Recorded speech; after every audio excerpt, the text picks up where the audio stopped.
रम्य रचना निश्चय बणभुआ जोग। दिने उपइंद्र कवि कुलचंद्र शयने सपने आसी कहिले बापारे मोहन चंद्र कविता लेख तू बसी। मोर जीवा परे यही उत्कल रे जुटू नाही कोउ लोक देवी मु जहाकू सम्राट मकुट जिए मो रखिब टेक।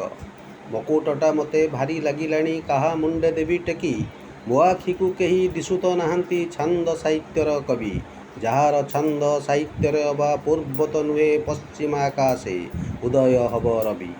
एकई जगारू मिलिला खबर जी कवितार बेला भूई चंद्रभागा कूल कहिला कानरे खोज बाला काटी जाई सेठारे प्रसिद्ध ठाकुर बा जी पूर्व मुखा द्वार सेई नामरे पाइब ताहांकू जेते शीघ्र खोजी पार।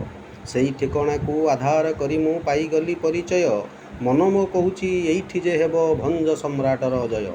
राजा सिना केबे पूजा पाउथिले तांकरी राज्य कोले तमे किंतु शिष्य पूजित हेब अखंड मही तले। आजि ठारु तुमे प्रिय शिष्य मोर मु परलोकगत गुरु बिना दक्षिणारे चला कलम कविता कर सुरु। किए हेब मोर काव्य नायिका कह मते दया करी काहा रूपसिरी देखि मो कलम हेब काव्य सिंधु पारी। हस हस भरे कहिले उपेन्द्र एड़े बोका तुही कवि देखि नाहु किरे राधी नानी झुओ कोकिला देहर छवि। सेई हेब तोर काव्य नायिका तू होइबु तार कवि काली सखाळरू जगत जानिब कवितार प्रति छवि। निद हेला नाही रातिर सेजरे केवल कोकिला कथा धप धप होई हुंकी मारुथाई मनर मरम कथा। केमिति पाइब विनिद्र रजनी पूर्व जांगुलिया राति मो काव्य नायिका देखा देव मते बारीगाड़ियार पंकुआ तुठरे थरी उठुथाए छाती। दूरु देखुथाई आसिला कि नाही कोकिला गाड़िया कूले मो काव्य नायिका विजे कले जाई भोर पांचुटा बेले।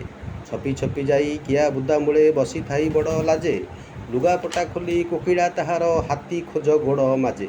छातीटा ताहार सते षंढ चूल बाहा तार घुमा घुमा मुंड बाला तार पेंडाकू लंबिची आखि तार ढिमा ढिमा। मु देखुथिली कोकिला देहकू राधी देखुथला मते आरे रही जला अळपेइसिया दउछि मु पाने तते। हेमा रड्डी करी गुडेई आइला धइला चुटिकी मोर आजी पंचायत बसेई जाई रहरे नुंगुड़ा चोर।